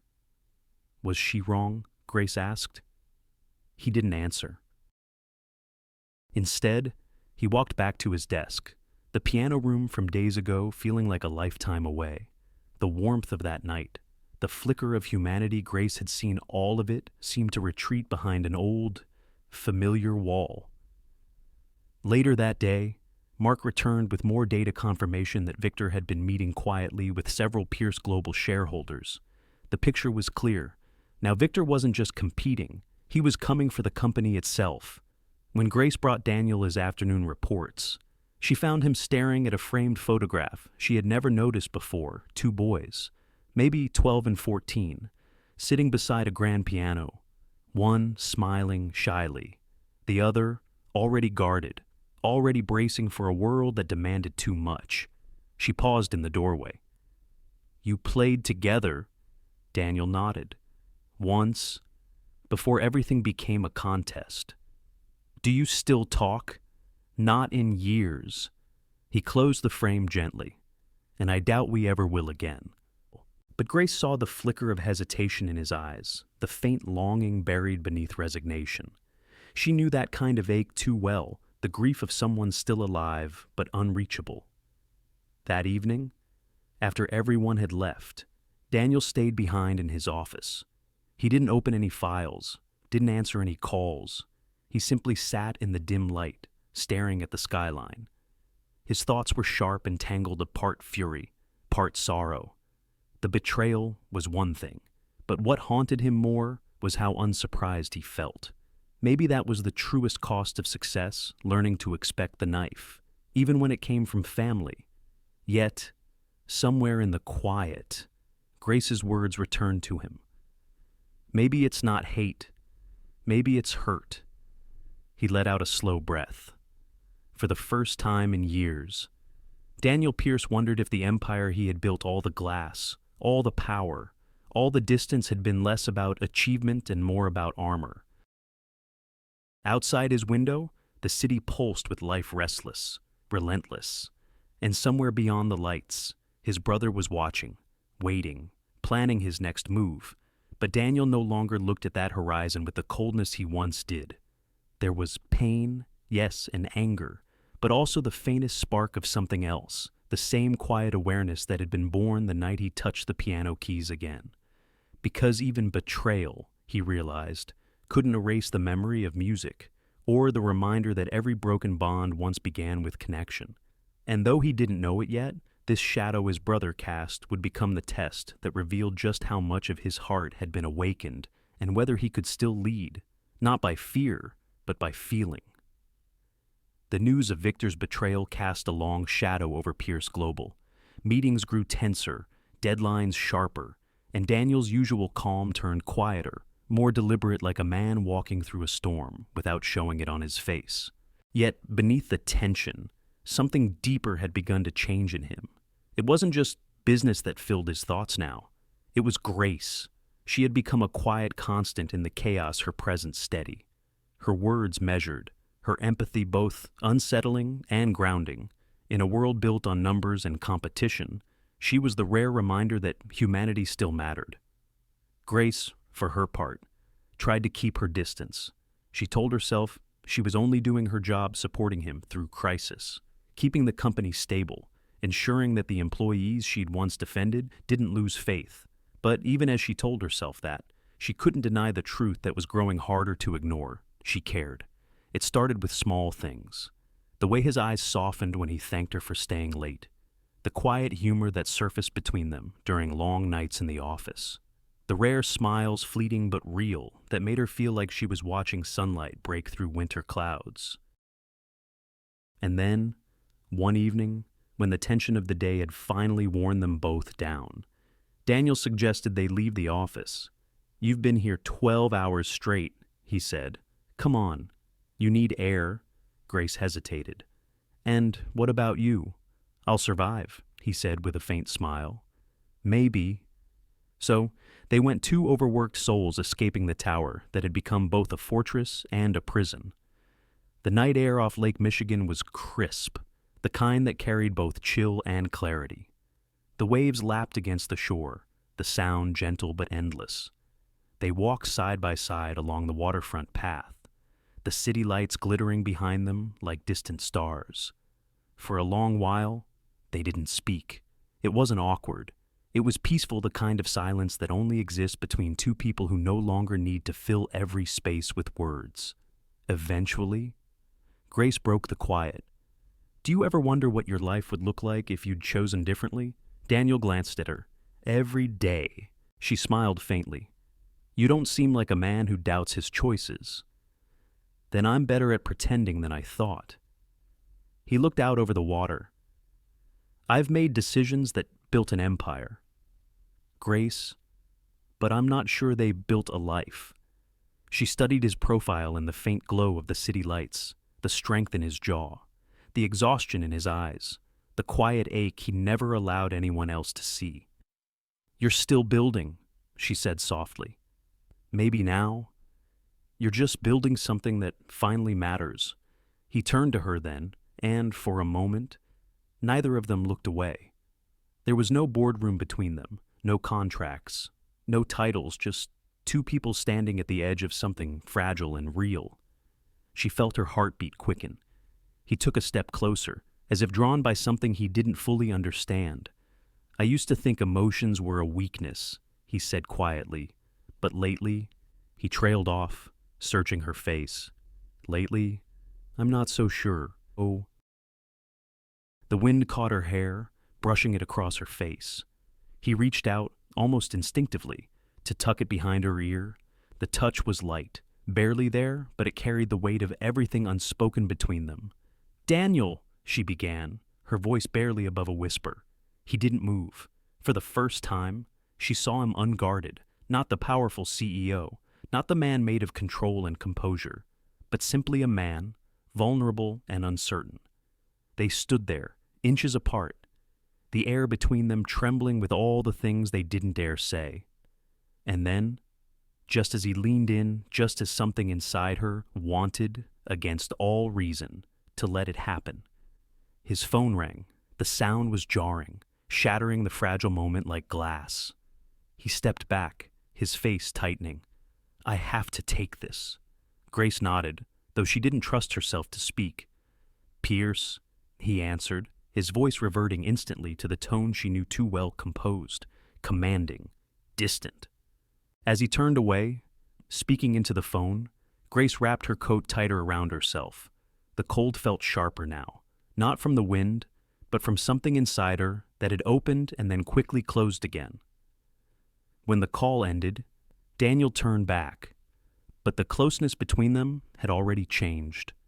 The world had shifted back to its expected order. Him, the CEO, her, the employee, everything all right, she asked gently. He nodded, though his jaw was set. It was Mark. Something about the board. She managed a small smile. Then, I guess the walk is over. I'm sorry, he said, and for once, he sounded like he meant it. Don't be, she replied. You have a company to save. He looked at her for a long moment, as if wanting to say something more. But in the end, he only nodded. I'll drive you home. The car ride was quiet. The city lights blurred past the windows like fading memories. Grace sat with her hands clasped in her lap, her heart still racing from a moment that never fully happened. When he pulled up outside her building, she turned to him and said softly, For what it's worth, Daniel, I don't think emotions make you weak. He met her eyes. No, they make you real. He didn't answer, but the look he gave her said everything words couldn't. Then she stepped out into the night, closing the door gently behind her. As the car pulled away, Grace stood on the sidewalk, watching the taillights disappear into the distance. She told herself it was better this way, better to keep her heart guarded, better not to cross the invisible line that kept her safe. But as she climbed the stairs to her apartment, she couldn't stop the ache that followed the longing that came not from what had been said, but from what hadn't. And somewhere across the city, in a quiet penthouse filled with success and silence, Daniel Pierce stood by the window, looking out over the lake where they had walked. He told himself to forget, to focus, to lead. But deep down, beneath logic and duty, a single truth whispered in the space between thought and feeling that one moment, one almost, could change everything. And sometimes, the hardest part of love isn't saying yes. It's learning how to live with the no that never left your lips. The silence that followed their almost kiss by Lake Michigan was heavy but fragile, the kind of silence that carries things unsaid. In the days that followed, Daniel and Grace both withdrew behind familiar armor. He buried himself in work, and she, despite herself, did the same. It was easier to return to the rhythm of schedules and boardrooms than to face the uncertainty of feelings neither had meant to awaken. But life, as always, has a way of testing the walls we build around our hearts. It happened on a Tuesday morning, just as the first snow began to fall again over Chicago. Grace arrived early, coffee in hand, the air outside crisp and expectant. When she stepped into the lobby of Pierce Global, she could feel it the shift. Conversations hushed, phones buzzed, people glanced nervously at their screens. Something had broken through the usual calm efficiency of the tower. By the time she reached the executive floor, Mark Ellison was already waiting outside Daniel's office, his expression grim. It's out, he said quietly. Grace frowned. What is Victor's move? The takeover's gone public. Her stomach dropped. Inside, Daniel stood at the head of the conference table, the large screen behind him flashing headlines from every major financial network. Pierce Global in turmoil. Rival brother launches hostile bid. Family feud shakes empire. The room was filled with senior executives, their voices overlapping in anxious bursts. Some demanded a statement. Others whispered about stock prices and shareholder panic. The once controlled order of Daniel's world had erupted into chaos. Through it all, Daniel remained still, his face unreadable. The man who had once hesitated at the piano, who had begun to rediscover the warmth of life, was gone. In his place stood the cold, calculating figure Grace had first met, precise, unflinching, terrifyingly composed. He raised his hand, and the room fell silent. Panic helps no one, he said. His voice was firm, steady. We respond with clarity and control. I will handle the board personally. Daniel, Mark began carefully. The employees are scared. Rumors are spreading fast. They need reassurance. Daniel's jaw tightened. They need stability. They'll get that when we win. Grace watched him, her heart heavy. It wasn't just the company that was under siege, it was the man himself. Every lesson, every spark of humanity he'd begun to recover was now fighting to survive under the weight of fear and pride. When the meeting ended, Daniel retreated to his office, the door closing firmly behind him. Grace waited a few minutes before following. She found him standing by the window, hands clenched, the city reflected in the glass like a battlefield below. "Don't," he said without turning. "Not now," but she stepped closer anyway. "You can't shut me out." He faced her, eyes sharp. "I can't afford to do anything else." "Daniel, Grace, look around you." His voice rose, cracking through the composure he fought so hard to maintain. "The company's bleeding. My brother's waiting for me to slip, and the board's already questioning my leadership. This isn't the time for feelings."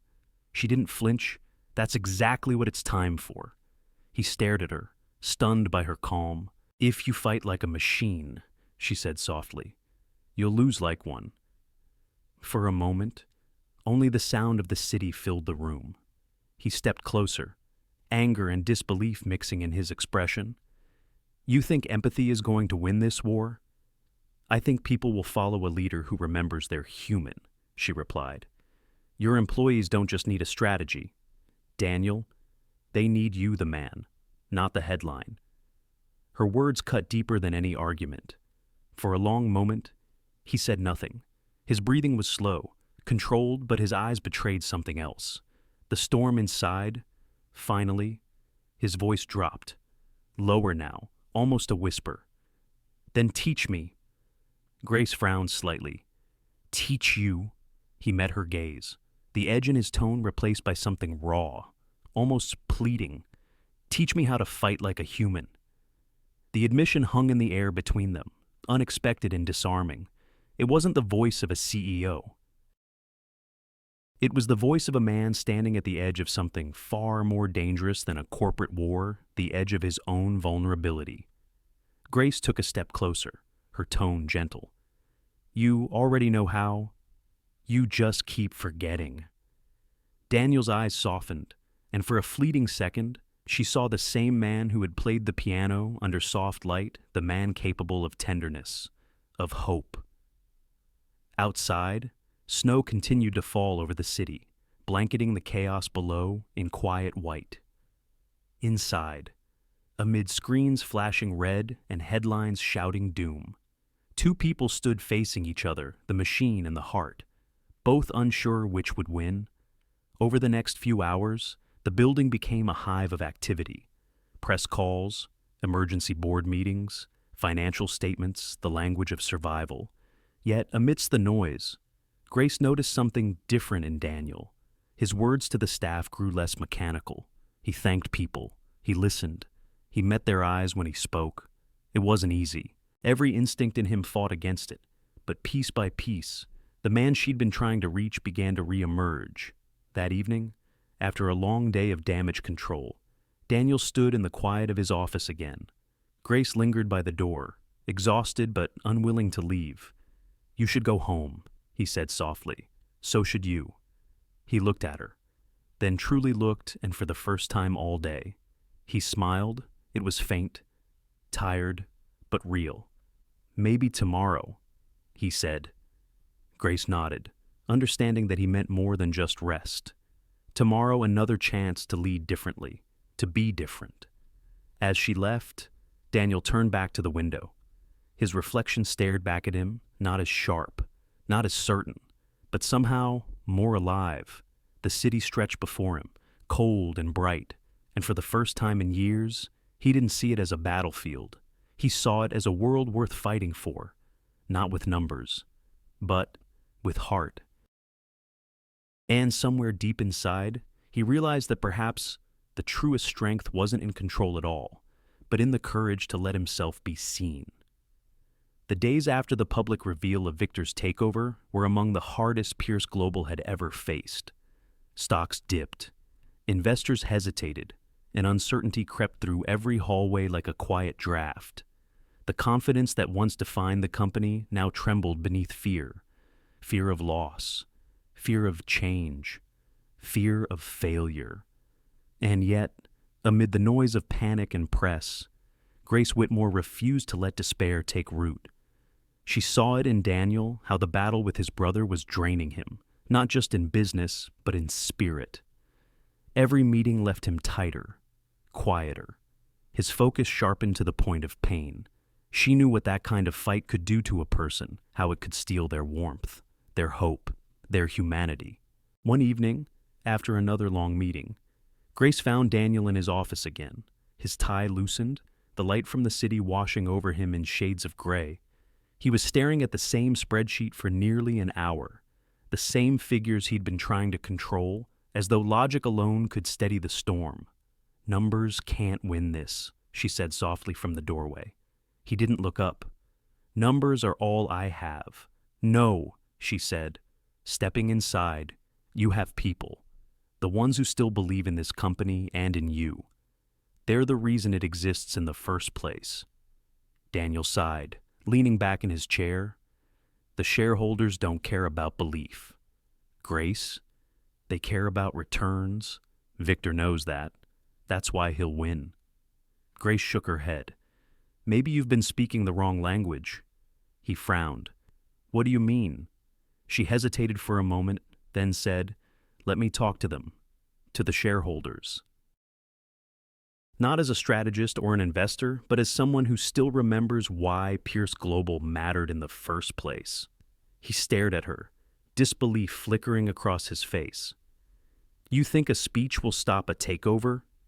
"I think truth can reach places money can't," she replied simply. "You asked me to teach you how to fight like a human. Let me start." Daniel didn't answer right away. He looked at her. Really looked, and in her calm determination, he saw the same steadiness that had challenged him from the very beginning. Finally, he nodded. "Do it." And so, Grace set to work. By morning, the invitations were sent. Emergency Shareholder Assembly, Pierce Global Headquarters.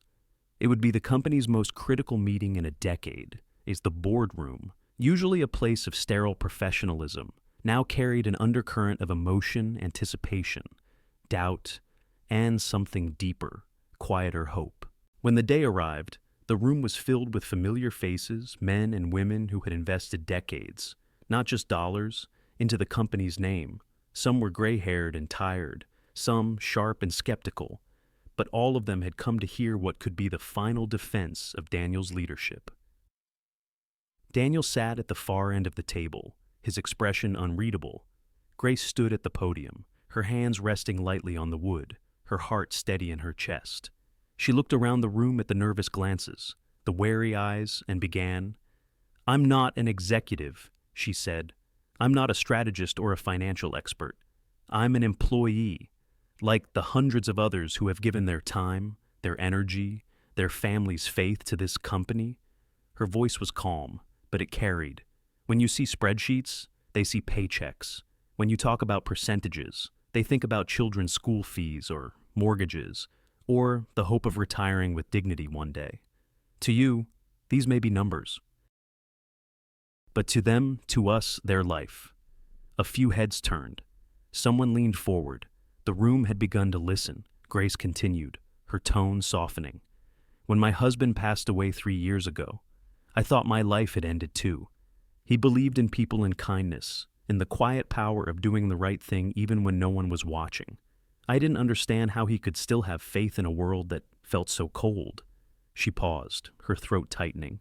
"But then I started working here, and I saw it in the employees who stayed late to fix a mistake no one else would notice, in the teams who gave up weekends to make sure customers got what they needed. This company was never just about steel and glass. It was about people, about heart." Silence filled the room. Even the sound of the heating system seemed to fade. Grace lifted her chin slightly, her voice gaining quiet strength. "If we let greed and fear decide who leads us, then we lose more than a company. We lose the very thing that made it worth building in the first place." She looked toward Daniel, then not for approval, not for guidance, but as if to remind him that he, too, belonged to that vision. "The world doesn't need another empire built on profit," she said. "It needs companies that remember their purpose. Leaders who understand that progress without compassion is just another kind of failure." When she finished, the room remained still. Then, slowly, One of the older shareholders, a man with silver hair and a cane resting by his chair, nodded. "She's right," he murmured. Another voice followed, and another. Soon the tension began to ease, replaced by the murmurs of agreement, the faint rustle of something intangible but powerful, spreading across the room. Belief. At the far end of the table, Daniel sat motionless, but his eyes told a story of their own. As he watched Grace speak, he felt something shift deep within him. For years, he had measured value in numbers and control, but now, seeing her standing there unafraid, unpolished, entirely sincere, he realized that leadership wasn't about command. It was about conviction. When the meeting adjourned, the room erupted into quiet conversation. Reporters waited outside, ready to pounce. But inside, something far more important had taken root. Grace gathered her papers, her heart still pounding. Daniel approached her slowly. "You saved us?" he said softly. She shook her head. "No. I just reminded them what we were supposed to be." He looked at her, his eyes warm now, almost vulnerable. "And me?" She smiled gently. "You already knew. You just needed to remember." Outside the boardroom, the first light of evening spilled through the tall windows, casting gold across the floor. The storm hadn't passed, but its center had shifted from fear to faith, from profit to purpose.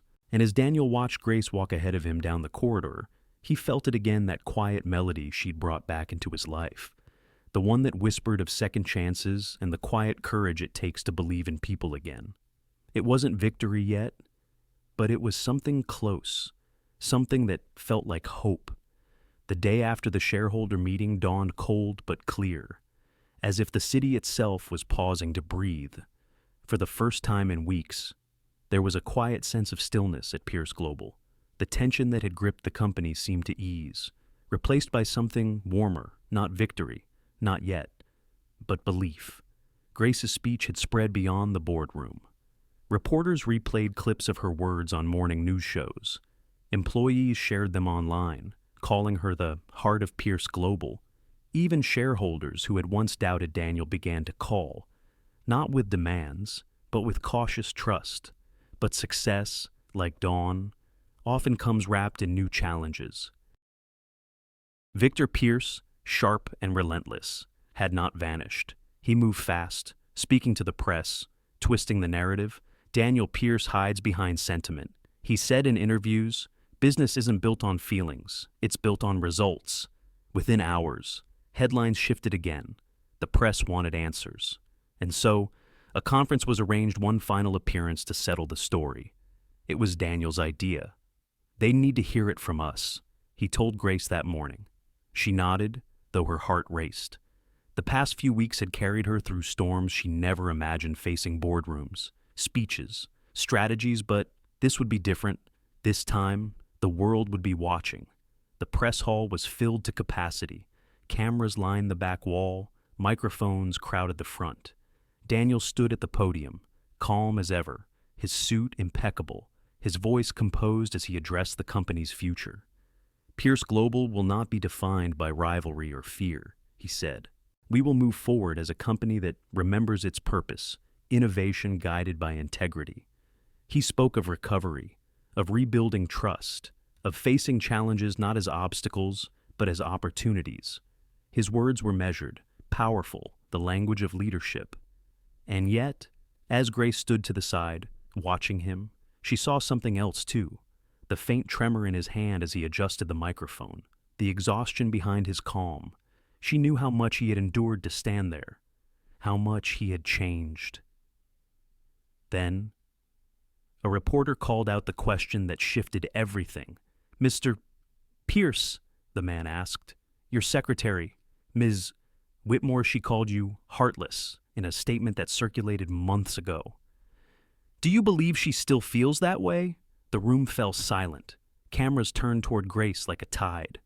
Daniel's gaze flickered toward her, and for the first time since she had known him, he seemed at a loss for words. Grace felt her pulse quicken. Every eye in the room was on her, every light burning too bright. She could have stayed silent. She could have let him deflect, move on, stay safe behind the practiced distance that protected them both. But something inside her, that same courage that had once driven her to speak against him in a crowded lobby, rose again. She stepped forward. "I did say that," she began, her voice steady but trembling at the edges. "I called him heartless." The room held its breath. "I said it because I believed it.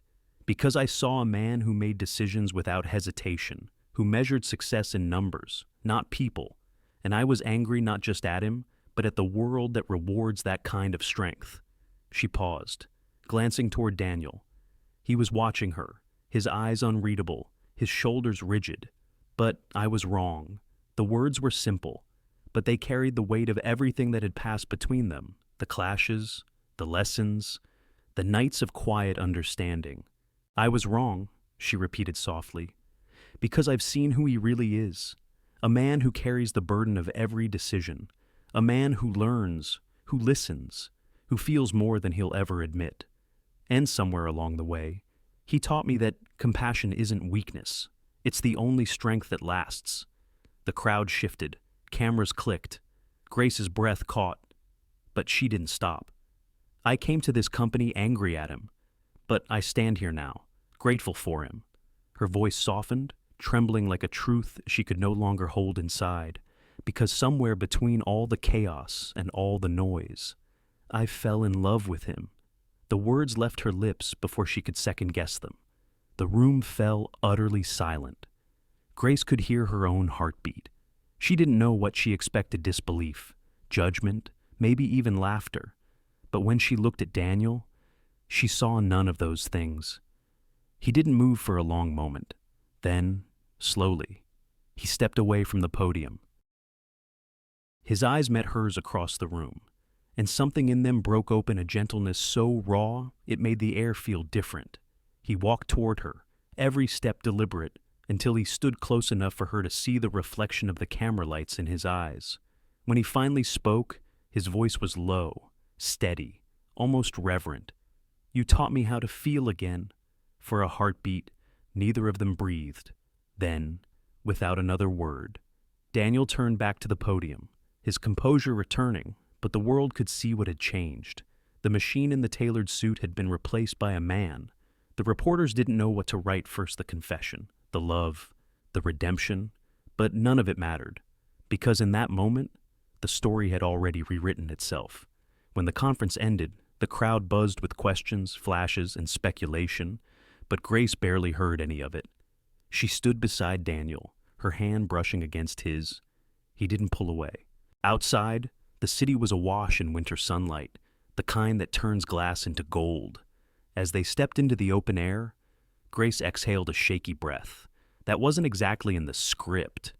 Daniel smiled, not the polite, practiced smile she'd known for months, but a real one, soft and full of light.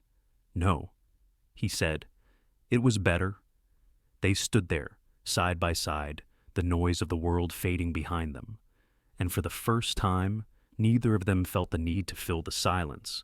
It said everything already about forgiveness, about courage, and about the extraordinary way love finds its place, even in the most unexpected hearts. The story that had begun with a single word, heartless, had come full circle. And now, in the quiet after the storm, that word meant something entirely new.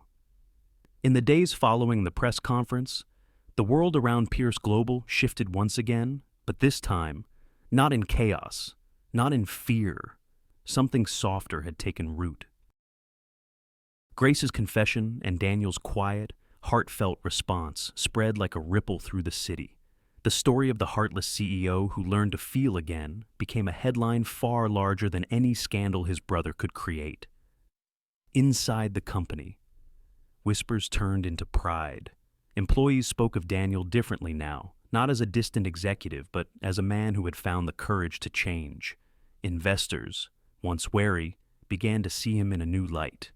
Even the shareholders, ever pragmatic, seemed moved by the simple authenticity that no amount of corporate polish could imitate. But Victor Pierce was not done. The final shareholder vote, the one that would determine control of Pierce Global, loomed like a gathering storm.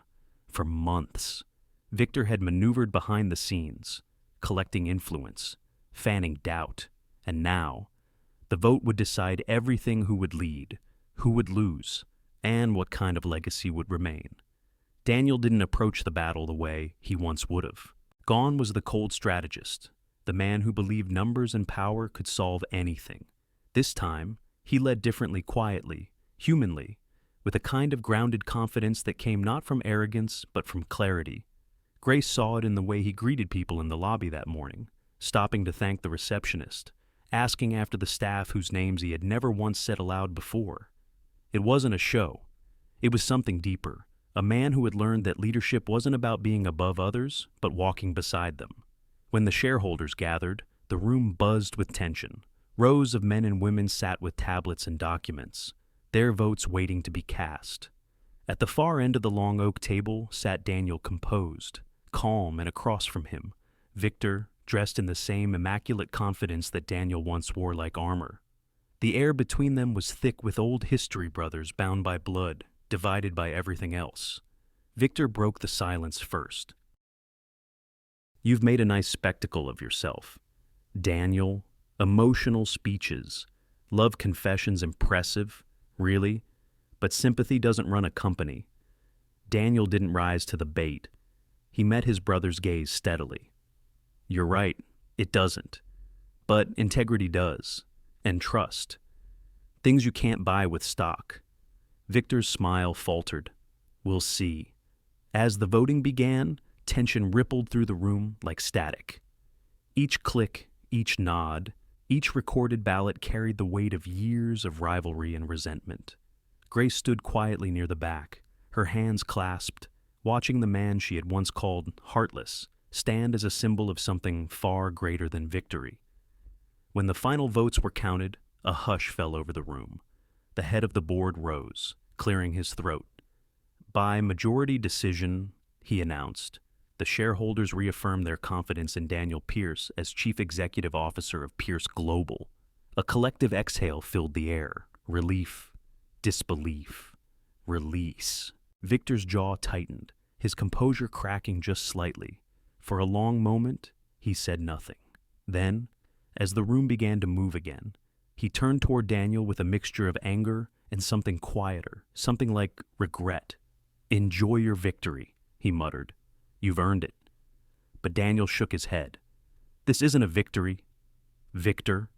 Not like that." Victor frowned. "Then what is it?" Daniel stood, his voice calm but firm. "It's a beginning. For both of us." The words hung there, unexpected. For years, Daniel had lived defined by conflict, by his father's approval, by competition, by control. But now, standing across from his brother, he felt something shift. Winning hadn't brought triumph. It brought clarity. He stepped closer. "You don't have to fight me anymore. You wanted to build something of your own, then build it. But don't tear down what you didn't create." Victor's expression hardened, then faltered. Beneath the anger, there was something raw, a flicker of the younger brother who had once sat beside him at the piano, laughing, before the world had told them both they had to become something harder. For the first time in years, neither man looked like a rival. They simply looked like brothers. "I never hated you," Victor said quietly. "I just wanted to be seen." Daniel's voice softened. "I see you now." And in that moment, something broke open between them, not fully healed, not fixed, but forgiven. When Victor left the building that afternoon, the winter sun had begun to break through the clouds. He paused by the glass doors, looking up at the tower that had once represented everything he wanted. Then he walked away, his footsteps fading into the city. Inside, Daniel stood by the window, watching the world below. Grace entered the room quietly, her eyes searching his face. "It's over," she said softly. He turned to her, and for the first time in a long while, he smiled, not the restrained smile of a man guarding himself, but one full of peace. "No," he said, "it's just beginning." They stood side by side, watching the light spread across the skyline. The city that had once been a battlefield now shimmered like a promise. Grace looked up at him. "You didn't win by fear?" He shook his head gently. "No. For once, I didn't need to." "What changed?" she asked. Daniel's gaze lingered on the horizon. "You did. You reminded me that power means nothing if it doesn't have heart." Her eyes softened. "And you reminded me that heart means nothing without courage." The two of them stood there, quiet and still, the late afternoon sun spilling gold across the glass. In that moment, it felt like the end of something vast and the start of something even greater. For Daniel, it was a rebirth, not the kind that erases the past, but the kind that redeems it. He had learned that strength was not found in control, but in compassion, that forgiveness, not vengeance, was the truest victory of all. And for Grace, it was the quiet affirmation of everything she had always believed, that even the coldest hearts could learn to feel again. That change was possible. That love, in its purest form, could heal what power had once broken. Outside, the last traces of winter sunlight glimmered across Lake Michigan, and for the first time in years, the world felt new. It was, in every sense, a rise born from a fall, a story not of loss, but of rediscovery. And as Daniel turned toward Grace, his hand finding hers, the city below reflected their light back upward, as if even the glass towers themselves knew that something far more enduring had been built that day. When the storm finally passed, the world didn't change all at once. There was no grand celebration, no fireworks or cheers, only quiet. The kind of quiet that follows a long night of thunder, when the sky is still heavy with memory, but filled, at last, with light. Pierce Global had survived, slowly, steadily. The company began to find its rhythm again. The panic that once filled the hallways gave way to calm, and the people who had once whispered in fear now spoke in laughter. Reports improved, projects revived, hope fragile but real had returned to the building, and in that calm, Grace Whitmore felt something she hadn't in months: completion. She sat at her desk one evening long after everyone had gone home, her resignation letter half written on the screen. She stared at it for a long time, her fingers hovering over the keyboard, the glow of the monitor washing her face in soft white light. It wasn't sadness that filled her. It was peace, the kind that comes when one chapter has run its course. She had come into this company ready to fight a man she believed to be heartless. Now, she was leaving behind someone who had learned to lead with grace. Maybe that was enough. Maybe her work was done. Still, she couldn't bring herself to press send. The next morning, Daniel found her in the rooftop garden, a small, quiet space high above the city, where a few benches overlooked the Chicago skyline. The dawn was pale gold, the kind that turns glass and steel into something almost human. Grace stood by the railing, coffee in hand, her hair catching the wind. He approached without a word, stopping beside her. For a moment, neither spoke. They simply watched the city wake below them. "You're leaving?" he said softly, not as a question, but a truth he had already sensed. Grace's smile was faint, wistful. "I was going to tell you today." He nodded. Why? She looked down at the cup in her hands. "Because I think my part in this story is over. You don't need me anymore." Daniel turned to her, his gaze steady. "You think I needed you to run a company?" Grace's eyes met his, surprised by the hint of warmth in his tone.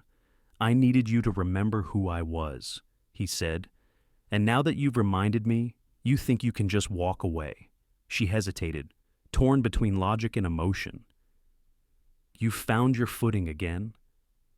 "Daniel, the company's stronger than ever. People believe in you." "That's what I wanted." He shook his head, a small, rueful smile tugging at the corner of his mouth. "You can't quit something you built." The words caught her off guard, simple, yet deeply true. She looked at him for a long moment, searching his face. There was no command in his voice, no trace of the man who once ordered her around with precision. There was only sincerity, the quiet kind that needed no explanation. "I built a little part of it," she admitted. "You built the best part," he replied, "the part with heart." A silent stretch between them, gentle and unhurried. The city below glimmered in the morning light, a reminder of everything they had weathered together, the conflict, the heartbreak, the fragile hope that had somehow endured. Grace set her coffee down on the railing. "You make it sound easy," she said softly. "It isn't," he replied. "But then, nothing worth keeping ever is." She smiled, her heart tightening with something she couldn't quite name: gratitude, affection, maybe even love. But it wasn't the kind that burned with urgency. It was something steadier, deeper, born not from fantasy but from understanding. Daniel glanced out over the skyline. "You know," he said, "for years, I thought winning meant never slowing down. But lately," he paused, exhaling, "lately I think it might mean learning when to stop, when to breathe." Grace turned toward him. "And have you learned almost?" He smiled faintly. "You're a good teacher?" They both laughed quietly, the kind of laughter that comes when words have already done their work. After a while, Grace spoke again. "When I first came here, I thought you were impossible." "I was," he admitted, "and I thought I'd never forgive you for the things you did." He met her gaze. And now she tilted her head, thoughtful. "Now I think I understand why you did them, and maybe understanding is better than forgiveness." Daniel nodded slowly. "Maybe it is." The sun climbed higher, bathing the city in a soft golden warmth. The noise of morning traffic began to rise from below, but up here it felt like another world, a place untouched by ambition or fear, just two people standing in the stillness after the storm. Grace finally broke the silence. "I don't know what comes next, Daniel, for you, for me, for any of this." He looked at her with quiet conviction. "Maybe that's the point. You don't have to know. You just have to keep believing there's something worth finding." She smiled, the kind of smile that comes not from joy, but from peace. "You really have changed. And you," he said, "changed me." They stood there until the sunlight fully spilled over the horizon, warming the tops of the buildings, the tips of their fingers, the space between them.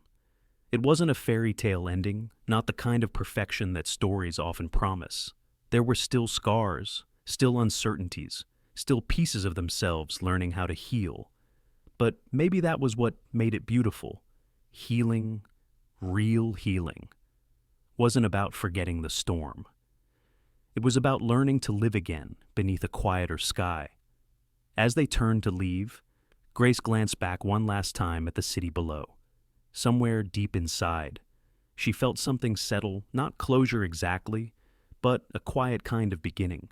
And as Daniel held the door open for her, his voice low and steady, he said, "You're not done here, Grace. You're just starting again like all of us." She smiled.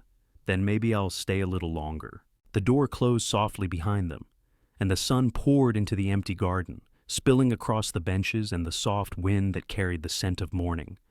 It was the quiet after the storm, fragile, imperfect, and utterly human.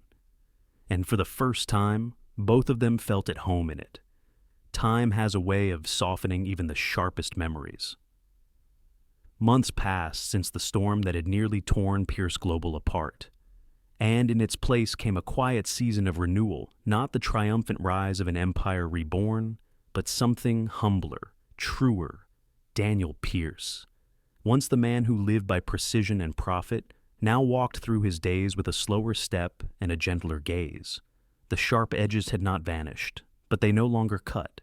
He led his company differently, with empathy instead of ego, with curiosity instead of control, and the people around him felt it. The once icy hallways now carried laughter. Meetings ended with handshakes instead of silence. Grace remained by his side, as she always had, though now. The air between them carried no tension, no unspoken hesitation. Their partnership had deepened into something steadier than passion, something built on trust, respect, and quiet affection. It was no longer about teaching him empathy or guiding his conscience. They had grown into equals, bound not by duty, but by choice. It was Mark, ever the pragmatist, who first suggested it. "If you two are going to spend every waking hour together anyway," he'd said one morning with a grin, "you might as well make it official. Save us all from pretending we don't notice." Grace had laughed, embarrassed. Daniel had simply smiled, that rare, unguarded smile that reached his eyes. And so, a few months later, they decided to marry. But in typical Grace fashion, she insisted it be small, simple, and genuine. No grand ballroom, no society pages, no chandeliers reflecting their faces back at them like trophies. Just love real and unpretentious. Which is how, on a soft spring afternoon, Daniel Pierce, billionaire CEO, media favorite, and former symbol of ruthless success, found himself standing inside Millie's diner. The same cozy roadside place where he had once tasted meatloaf and laughter for the first time in years. The smell of coffee and cinnamon rolls filled the air. Checkered tablecloths covered the tables, and the jukebox in the corner hummed a familiar tune. Outside, tulips bloomed along the windowsill, their colors glowing beneath the gentle sunlight. Grace wore a simple ivory dress, her hair pinned loosely, her smile brighter than any diamond could be. Daniel stood across from her, dressed not in a tailored suit, but in a crisp white shirt with rolled-up sleeves, a man unburdened, comfortable in his own skin. Mark was there, of course, awkwardly straightening his tie as best man. Clara, Grace's spirited neighbor, dabbed her eyes with a napkin. Even Millie herself, the diner's owner, stood behind the counter, watching with a grin. The ceremony was short, heartfelt, and perfect. No rehearsed vows, just words that came naturally. "I used to believe love had no place in the world I built," Daniel said, his voice soft but steady. "But you showed me that without love. Everything else is empty. You taught me how to feel again." Grace's eyes glistened. "And you taught me that strength isn't the absence of feeling, it's the courage to share it." They exchanged rings, plain gold bands. Nothing extravagant, and when the officiant pronounced them husband and wife, the room erupted in gentle applause.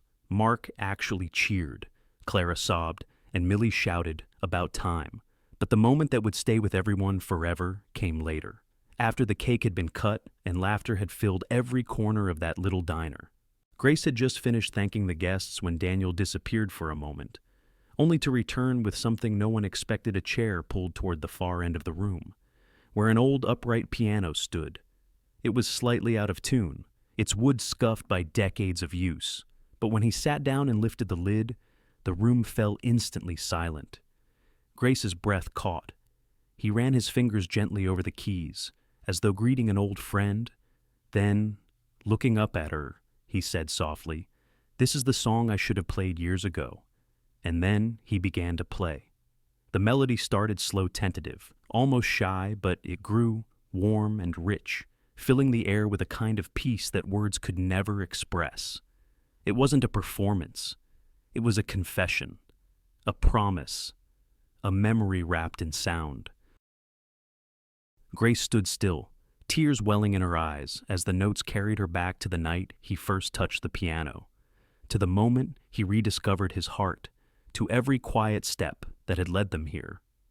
Mark wiped his eyes discreetly with a napkin, muttering something about allergies. Even Millie sniffled from behind the counter.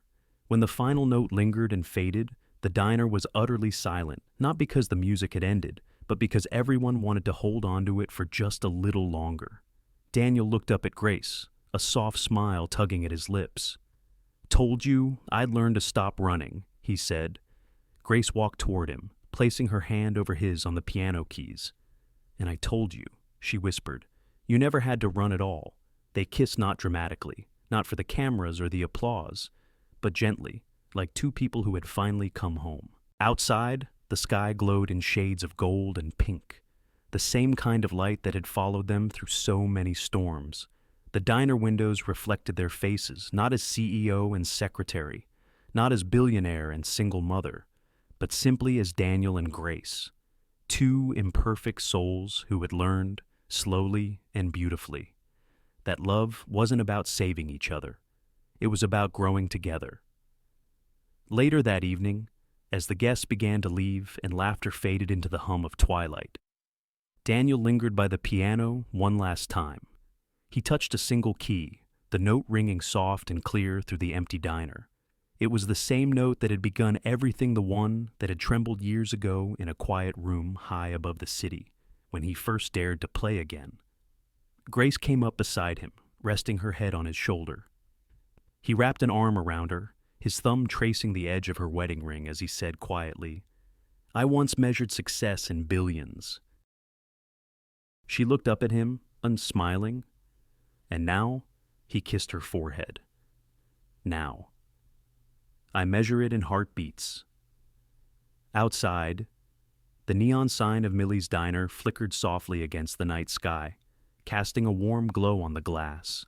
And for anyone passing by, it might have looked like just another small-town evening. Two people, a piano, and the faint sound of laughter fading into the air. But for those who had been part of the story, who had seen the rise, the fall, and the quiet rebirth, it was more than an ending. It was the kind of moment that doesn't shout, but stays in the memory, in the music, in the heart. And as the last light dimmed, the melody lived on, simple, human, and infinite. In the end, the secretary called her billionaire CEO. Heartless is not just a story about love, it's a reflection of life itself. It reminds us that no amount of power, money, or success can fill the quiet emptiness of a heart that has forgotten how to feel. Through Grace and Daniel, we see that true strength isn't found in control or perfection, but in the courage to be vulnerable, to listen, and to change. For many of us, it's easy to grow hardened by loss, disappointment, or pride, but this story whispers a simple truth that kindness is never weakness, and forgiveness is never foolish. Sometimes, the greatest victories in life happen not in boardrooms or bank accounts, but in the quiet moments when we choose compassion over anger and connection over fear. So, wherever you are in your journey, whether building, rebuilding, or just beginning again, remember, it's never too late to open your heart. Because the measure of a life well lived has never been counted in achievements, but in the love we give and the hearts we touch along the way. Thank you so much for spending your time with Shining Stories. If this story touched your heart or reminded you of something true about life, we'd love for you to stay connected with us. Please like, share, and subscribe to the channel so more people can find hope, love, and inspiration through these stories. Every click, every comment, every shared moment helps keep this little corner of warmth alive. From all of us here, thank you for listening, for feeling, and for believing that it's never too late to rediscover the light within the human heart.